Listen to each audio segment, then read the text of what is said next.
So, one of the most common questions I get on social media is I was infected with COVID, I had COVID, am I still infectious? So, I wanted to go over that real quickly.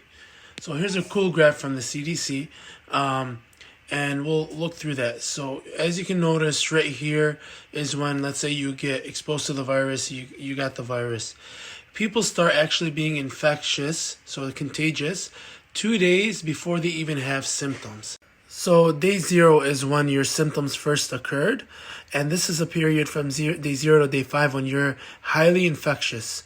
After day 5 to day 10, once you're at day 10, this is considered the post-infectious state. So people who have mild cases, whose oxygen didn't dip so low or needed oxygen, who weren't hospitalized, they are typically infectious or contagious up to 10 days after their symptoms appeared. It's also important to note that the guidelines also suggest that even if it's a mild case, if patients are still having fever after 10 days, then they are still potentially contagious and they should still quarantine and be fever-free for at least 24 hours. Now, for more severe cases, the typical guidelines suggest that a person is contagious or infectious for 14 days. However, some other studies show that you can actually continue to be contagious for 20 days. So people are often asking, I passed the 10 days, I passed the 14 days, I'm at like 20 days, I continue to test positive for COVID. That's fine. You're not contagious. People tend to test positive on average for 17 days.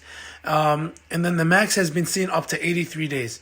So again, just to reiterate, if it's been more than 10 days for mild cases of symptoms, you're not contagious, you should be cleared. If it's been more than 14 to 20 days for severe cases, then you should be cleared to return to work. You're no longer contagious. You should definitely follow up with your doctor before you get that clear. Make sure everything else is okay. This is the typical guidelines that we're getting from the CDC. Of course, you should always follow up with your physician. If you have any questions, please feel free to drop them below. And I hope you all stay safe.